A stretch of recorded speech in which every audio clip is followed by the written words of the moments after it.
Today I'm going to be talking about the state of friendship and why I think it has basically fallen off a cliff compared to past generations, both in terms of quantity and quality. Our friendships have significantly decreased over time.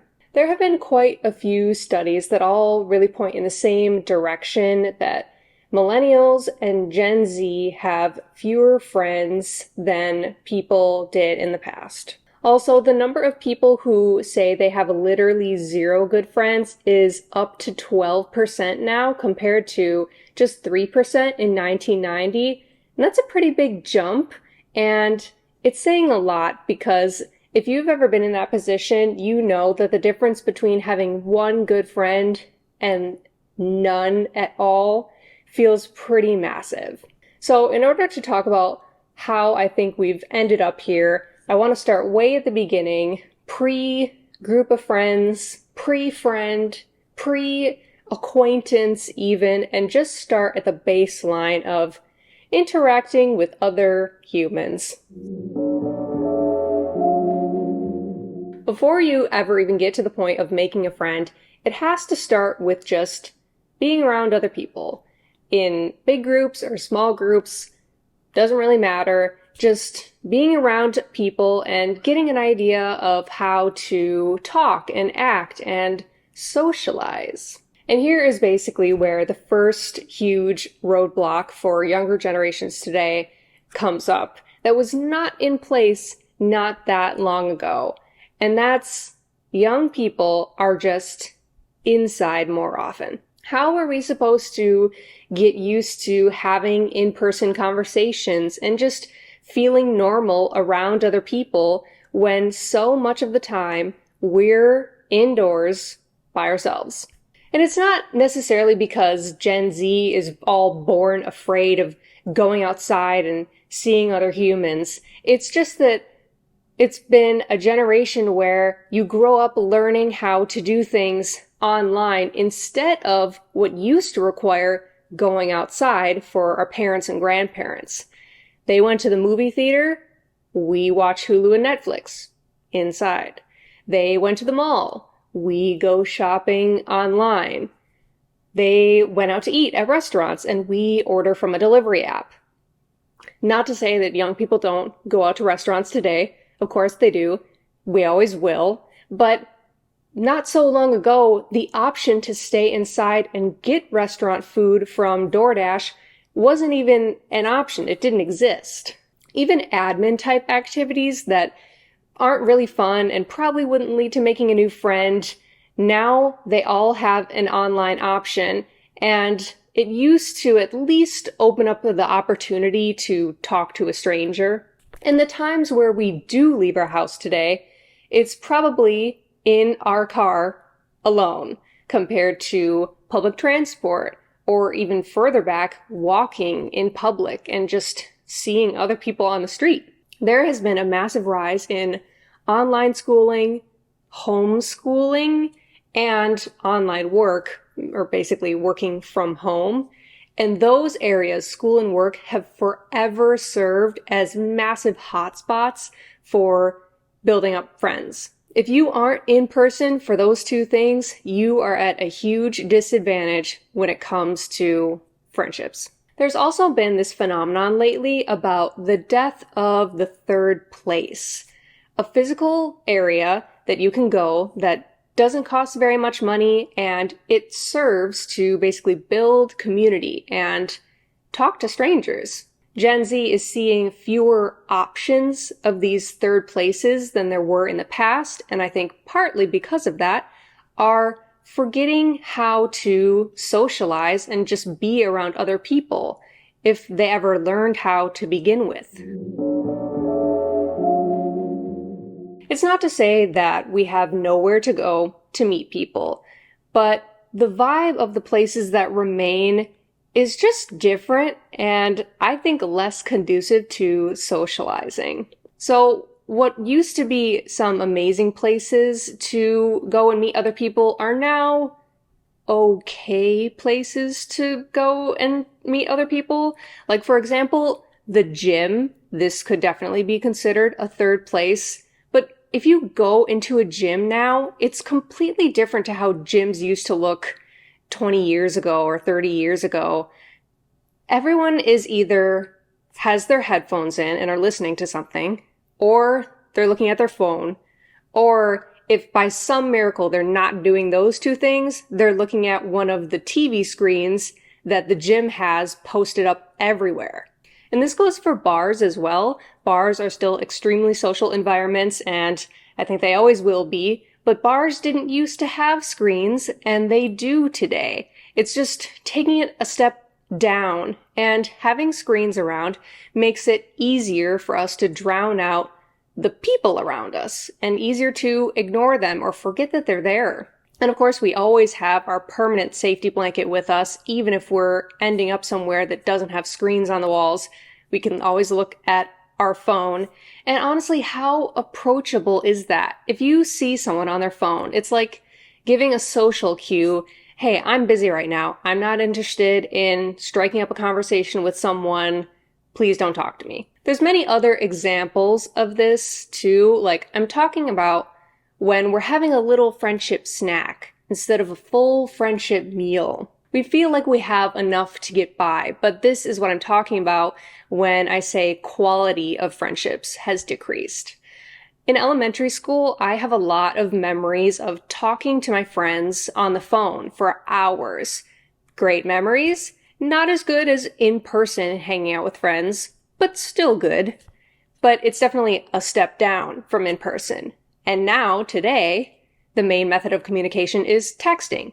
Another step down in quality. It's like the crumbs are getting smaller and smaller. A friend who you only speak to through messages is just not the same. There is no comparison to a real life, in-person friend. But because we have these little crumbs to hang on to, it can sometimes feel like we're doing okay. We're not that bad. In fact, we're surrounded by people on our Instagram feed and in our YouTube subscriptions. They're all around, and they're funny and they're relatable. They're just like you.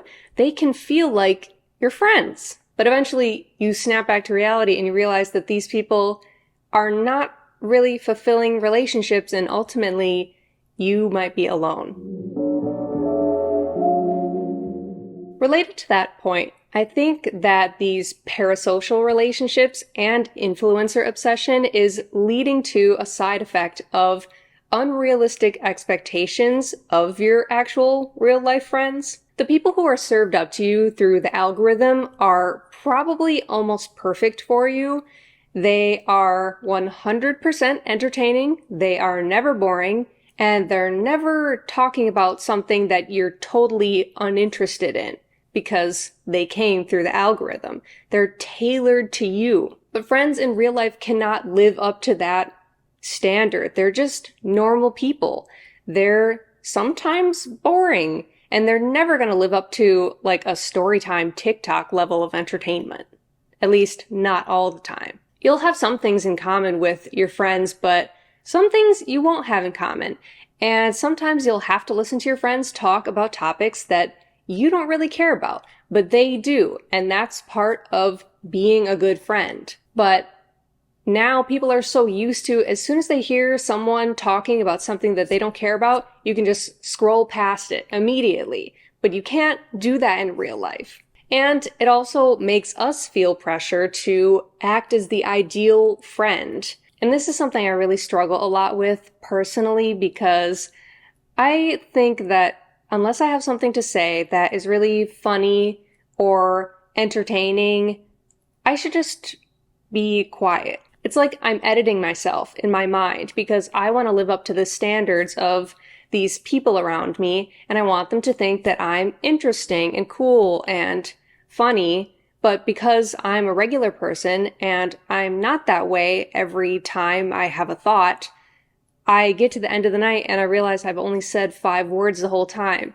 And that doesn't really help me when it comes to making friends. On another point, I want to talk about family a little bit. Since we're at home more often, that naturally leads to spending more time with family compared to with friends.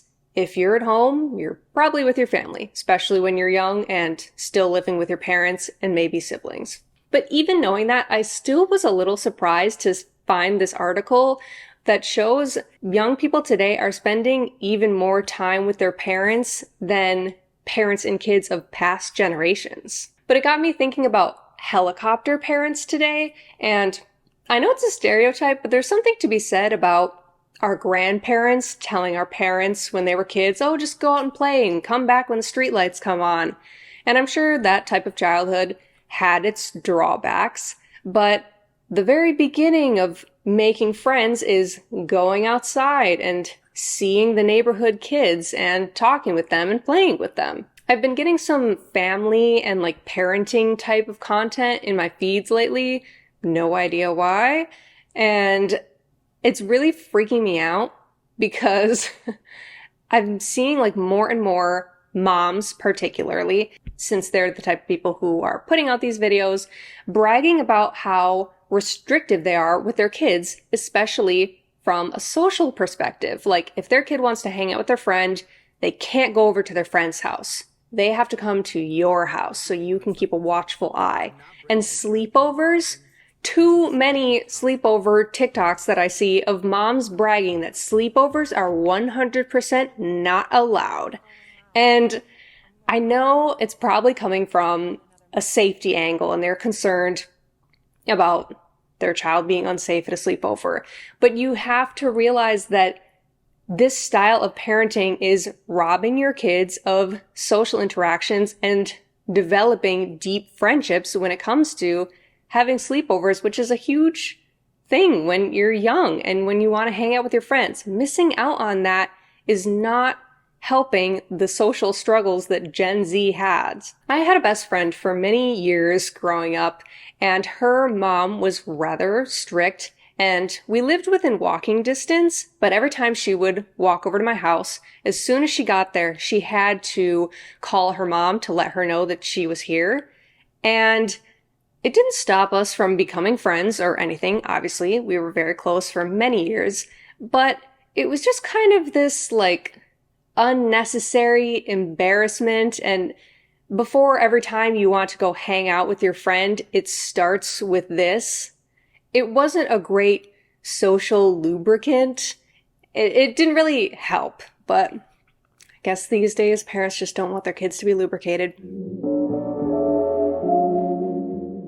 On kind of that same topic of family, I have been noticing a value shift that starts with parents teaching their children and extends now throughout adulthood as Gen Z reaches like the working world. Of course, parents want their kids to make friends and have good social connections, but there is a value being pushed even harder to focus on, and that is success, achievement, money, maybe even like fame. That's what's becoming more important. And of course, you can have many values in life, but when you take extra time to focus on one, you have less time for the others. And that's what I feel is being encouraged, to focus on the path to success from a young age. Starting from school age, school and school activities like extracurriculars, they were it when it comes to making friends. And they still are. But it's harder now to focus on using school and school activities for friendships when you're in 4 AP classes and you're the captain of the soccer team and you're working on planning what colleges you want to get into. Because just getting into college isn't enough anymore. You got to get into the best. And also, so many teens are like starting sticker businesses from their bedrooms now. Teenagers of the 80s and 90s were not doing all of that. There is so much pressure nowadays, like, especially for Gen Z. Getting into college is now the expectation. A bachelor's degree is the new high school diploma. It's expected. It's the baseline. And I'm not saying that being involved in extracurriculars is a bad thing. I actually think extracurriculars are great, and there's a lot of studies to support that. It's just that it's too many of them, and the vibe of them has shifted to be more about achievement and success rather than developing friendships. Like, I want the basketball team to be about meeting new kids in your grade and starting to hang out with them because you happen to be on the basketball team together. Not about your parents screaming from the sidelines when you're not at the top of your game because the scout from the college is going to be coming next month and you got to be better. These structured activities are putting success and competition at such a high importance that I think the social aspect of them is getting diminished or maybe even lost completely. I do feel a little bad for parents though, because I want to cut them some slack. They're just reacting to what they're seeing around them, how they're seeing society develop. Having a normal job is getting harder to get, and it's not enough anymore. You need more money to survive. You need to be successful. You can't just plan to graduate high school and get a degree as a mailman and support your entire family for the rest of your life and then end up with a big fat pension. Those days are behind us. So I understand to some extent why they're pushing their kids to prioritize this success and money over socializing with their friends. But because of this culture shift, it has taken away practicing building friendships and talking to people away from Gen Z in a more chill, relaxed environment, and from the very start, made it harder for them to make friends. It's also shaped now their adult values to put having money over having a really strong social group.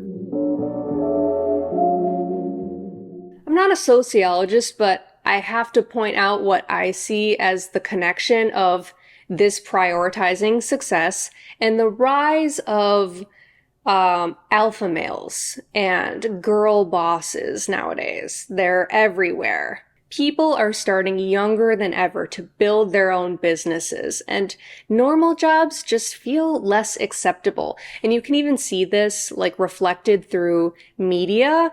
If you look at the jobs that were shown on TV about normal, regular people, like Friends or Seinfeld, they were like a barista and a copy editor and a paleontologist, like nothing crazy glamorous or raking in loads of money.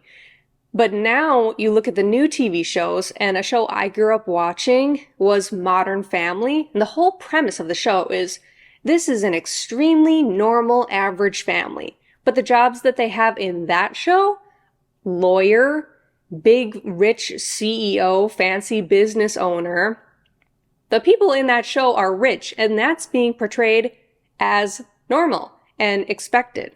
In fact, in iCarly, which was another classic show of my early teen years, the whole premise of the show is young teen girl has her own business.